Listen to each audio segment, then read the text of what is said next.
I'm Josh, and this is Alter Ego Comics TV for the week of July 27th. With me, as always, okay, standing in for Mark this week is a Hellboy short box.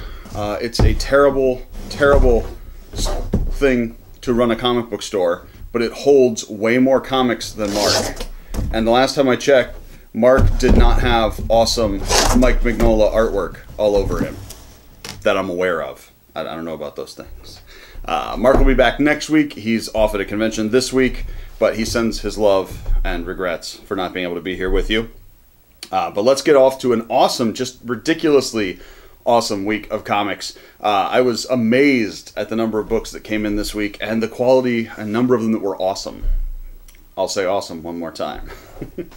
My pick of the week, which is awesome, is Red Hood and the Outlaws Rebirth. This is the one-shot that preludes the ongoing series as part of Rebirth. Written by Scott Lobdell with art by someone Soy, let's say Dexter Soy. Good name.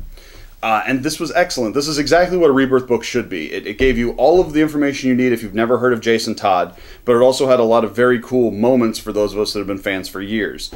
It set up where he's at relative to the other members of the Outlaws and his relationship to Batman and the Joker and his history, and it was great. Just a page turner. I'm not prepared to say that Scott Lobdell is a good writer, but he has a great feel for this character.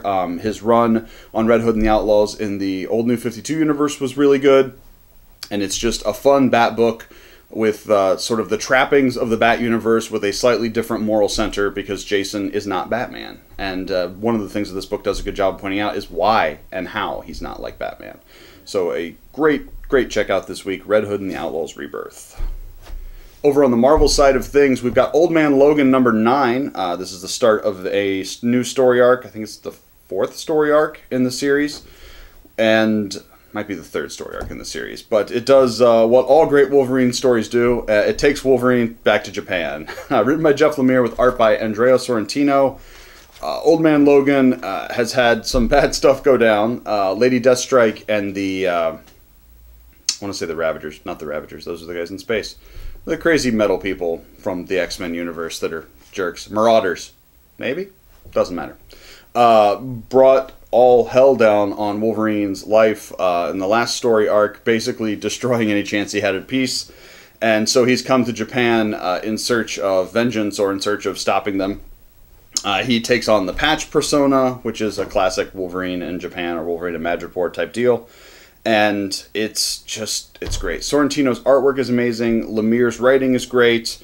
It's a Wolverine story, unlike any we've ever read, but still sort of like ones we've read. So it's comforting, but it's also fresh. And it's what I actually really like is it's sort of still interwoven with flashbacks of his life in the old universe. So even as we're seeing him go on in our timeline, we're also getting clued into the Old Man Logan universe, which is really cool and a lot of fun.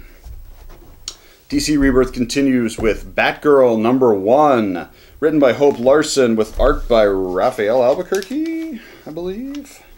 Yes, Raphael Albuquerque, who you may remember from such books as American Vampire and Awesome.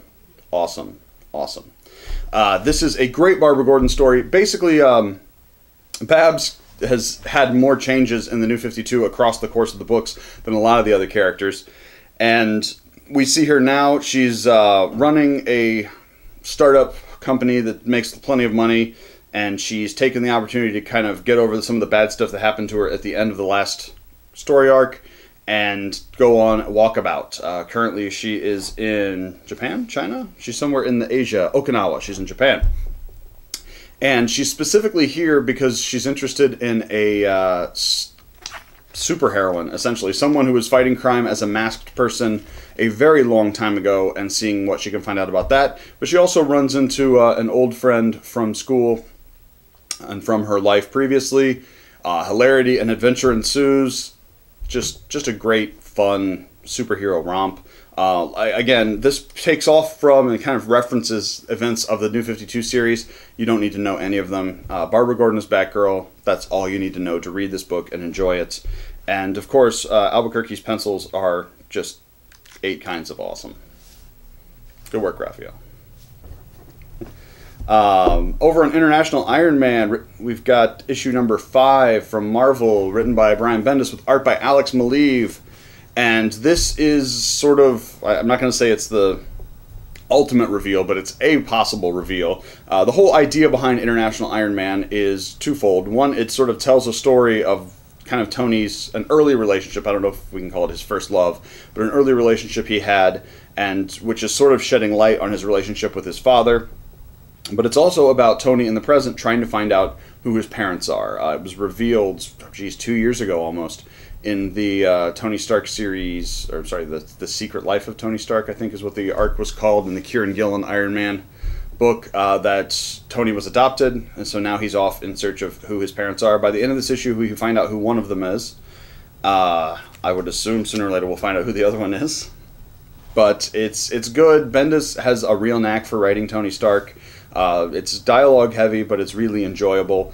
And especially in here, we get a lot of stuff about Tony and Howard. We get an appearance by Nick Fury. And it's just great. It's emotional stuff, it's world building, but it also stands on its own. You don't actually have to care about Nick Fury for him to fill his role in the story, and to make you care more about Tony and Howard and what went on between them. From DC, we've got Batman Detective Comics 937, written by James Tynion IV, art by Mr. Martinez, possibly Ms. Martinez. Alvaro, I'm not any more sure if that's a man or a woman, but Alvaro Martinez pencils. As a side note, this book was Alex's pick of the week, so if you find yourself agreeing with what Alex says, it's a good look for you. Or if you just like comic books, that's good too. Detective is one of the great surprises coming out of Rebirth. It's a Bat Family title that's actually a Bat Family title. A lot of times that turns into spotlighting Heroes of the Week, but we get a lot of different Bat people in every issue. We get a lot more Batman content than I was really expecting, given that it's a team Batman's not technically on. And it's just really, really good. There's great interpersonal drama. There's cool. You get to see each of the characters do what they're best at, and that's what team books are all about. So if you love the Bat Family, this is definitely something you don't want to be missing.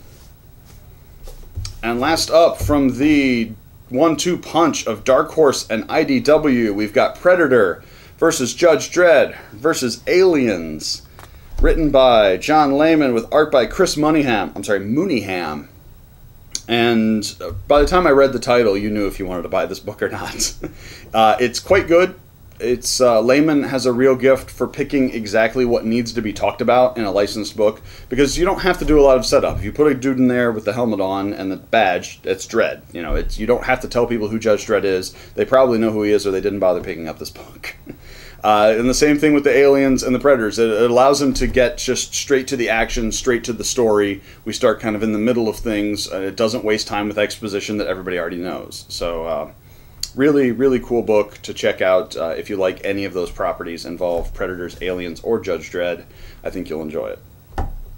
So that is just the tip of the iceberg of the books we had out this week.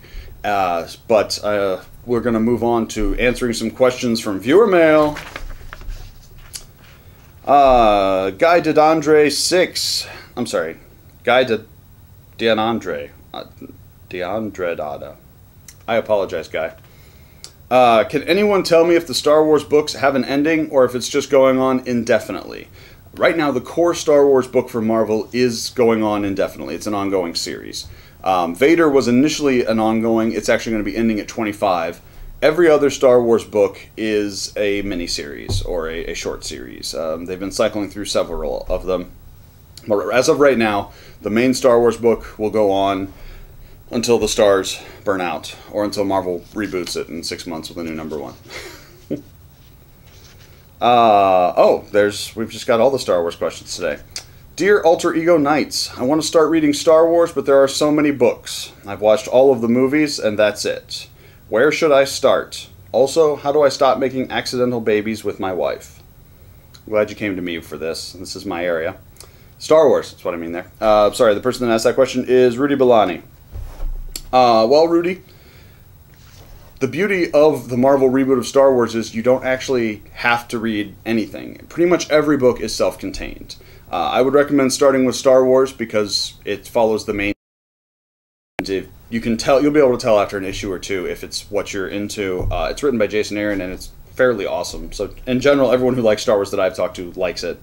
If you're attracted to the dark figures, Vader is a very good book, and Vader and Star Wars do interconnect a little bit. There's a crossover series, which would be like volume 3 of each of them, the Vader Down kind of crossover event. But you don't have to read them together. You can read just Vader, you can read just Star Wars, they'll read fine. But beyond that, just pick the characters you like. If you don't care about Chewbacca, you probably don't need to read the Chewbacca miniseries. You know, if you love Lando Calrissian, then you're going to like the Lando book. They've all had A-list teams. They've all been very good. If you're a Star Wars fan, you can't go wrong with anything Marvel's putting out. Because there's some ambiguity in your question, I'm going to say more things because I like the sound of my own voice. Now, if you're talking about the Star Wars Legends stuff, which Alright, so 20 years before The Force Awakens, Dark Horse and Del Rey started putting out novels and comics that expanded on the Star Wars universe. Force Awakens, unfortunately, negated almost all of that stuff, or at least threw all of it into question, which means that it's now branded under the Legends category, meaning it's sort of like its own timeline. It doesn't necessarily exist in the main continuity, primarily because a lot of that stuff happened after Jedi, and obviously The Force Awakens is now right in that territory. If you're looking for stuff out of there, again, every Star Wars book is somebody's first Star Wars book, and the people who write and produce these books know that for the most part. If it's got a number 1 on the spine, you can probably pick it up and read it, no problem. If you're looking for recommendations of quality, that depends kind of on what you do, what your jam is. I really enjoyed the X-Wing novels by Michael Stackpole, as well as the X-Wing comics by Michael Stackpole. Both, well, some of them are by Stackpole. There were different writers at different points, but primarily Stackpole. Those are Star Wars universe. They're military sci-fi, but there are very few appearances by the core cast. You know, Luke and Leia and Han show up occasionally, but it's primarily Wedge Antilles and Admiral Akbar are the biggest names in those books from the movies, but they are quite excellent. And if you like military sci-fi like that, I highly recommend the Karen Traviss Clone Wars novels, which follows a squad of clones, and it's about what it is to be brothers and what it is to be built to fight, and they're just exceptionally amazing. I will caveat that the series never really ended. The Clone Wars started rewriting some of the things Travis had done with Mandalorians, so they just never finished it. But the first 4 that are out are great. Those are novels. In the comic side, Legacy is actually really great. It takes place hundreds of years after the original trilogy. You see the descendants of the Skywalkers and the Solos and various other people. Galactic empires have risen and fallen. Sith have returned. It's just great Star Wars turned on its head. And again, because so much time jumps between them, you don't really need to have read anything to pick it up and run with it. That ran for quite a while at Dark Horse. Marvel's bringing it out in Epic Collections starting this fall, I believe. The other question, how do I stop making accidental babies with my wife? Well, in all matters of the bedroom, I defer to the ladies' man, Leon Phelps, who would tell you, do it in the butt. Zycon 22. I love the Library Edition Hellboy collection. Oh, he's referring to the stuff that was behind me in the Alter Ego Nights. Yeah, Hellboy Edition, the libraries are just awesome. Dark Horse puts out some of the coolest collected edition, nice hardcover library type stuff. And they also do it at a price that is ridiculous compared to the other publishers. Those Hellboy library editions, if you get them now, I think run $40. They might be 50 now, but still, that same thing from Marvel would cost probably cost at least 75, maybe $100. They're just amazing, and the Buffy library editions are cool. They don't have the same neat cloth binding, but they're meaty, oversized editions, and they look great. What is that helmet-looking thing next to the Pip-Boy? Yes. So next to the Pip-Boy would be over my shoulder in the last video. That is a robot head planter from Miyazaki's Castle in the Sky. I intended to use it as a planter. It's basically just a robot head that's been rusted and fallen apart, and plants grow through it. If you've seen Castle in the Sky, you remember all of the garden with the kind of detritus of the Robot Wars having been overtaken by the plants. Unfortunately, all of the other things in my library are hurt by sunlight. You know, you don't want books or comics in direct sunlight. So the castle, the planter just sits empty next to the Pip-Boy. It's got a nice post-apocalyptic thing going on, so it works, probably. And last up, Zach Weinberg wants to know, did you guys enjoy Flash 2 and Action Comics 959? This is a question we get a lot and that we talk about a lot, but it bears repeating. There's a finite amount of time, both the amount of time we have to shoot videos and the amount of time people will sit and watch a video. It's just basic truth that the longer something goes, the fewer people are going to make it to the end.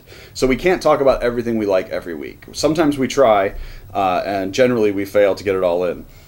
But Flash and Action are both great. Flash is probably my favorite Rebirth title so far, just because it's bringing something new while still acknowledging the old characters. It's this idea of a bunch of speedsters coming to play, and good and bad speedsters, and people dealing with speed powers, and the Flash kind of having to feel responsible and go over it is super awesome. And really, most of the Superman books have been great. Action is a lot of fun with Luthor and Superman and Clark Kent. And it's also still interwoven with some of the stuff about Clark's family. This last issue that actually came out this week with Wonder Woman was quite good. There was some really cool Lois Wonder Woman moments with the alternate reality husband dating boyfriend thing. And yeah, so we liked them. They were still good. Comics are awesome. And on that note, I will leave you back to your lives. Mark should be back next week with hopefully exciting tales to tell us. But give us a thumbs up if you liked the video. Comment in the comments below if you have any questions or concerns, or if you want to know about other random detritus in my library. And have a great week. Godspeed.